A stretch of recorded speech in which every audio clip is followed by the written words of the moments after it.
I'm over here at St. Cajetan's in a panel with Dr. Kate Schmidt, as well as other panelists to discuss about banned books and censorship in our society.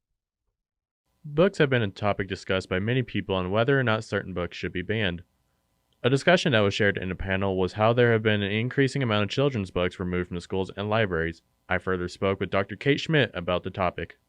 In general, I'm still going to be in favor of having books accessible, and people can choose whether they want to read them or not, of course. And so if a parent chooses that they don't want a child to read a book, that's one thing, but that's very different from trying to ban it and remove the book from school shelves completely. At the panel, there was a variety of different books that were shared by not only the panelists, but also the area library showcased a variety of books that are considered banned in some schools. One of the bigger subjects that was shared was how people should teach students about more difficult subjects like racism or oppression against the LGBTQ.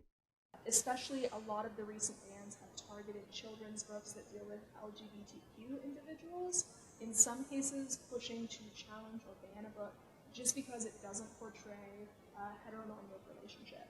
And I think that children definitely can and should be exposed to the existence of LGBT individuals and LGBT relationships. That's part of our society, and I don't think we should try to erase it or take it off of school shelves. Another topic that Schmidt spoke about was how people should discuss about certain books that may have certain language that may not be appropriate for today's standards.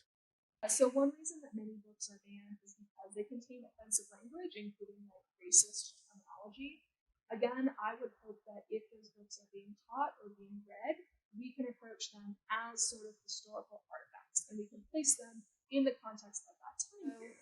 Just because you're reading a book doesn't mean you have to agree with everything in the book, or you even have to agree with everything the author was trying to do, but hopefully it can be a starting point for having important conversations about how we used to address these topics and how we think about these topics today.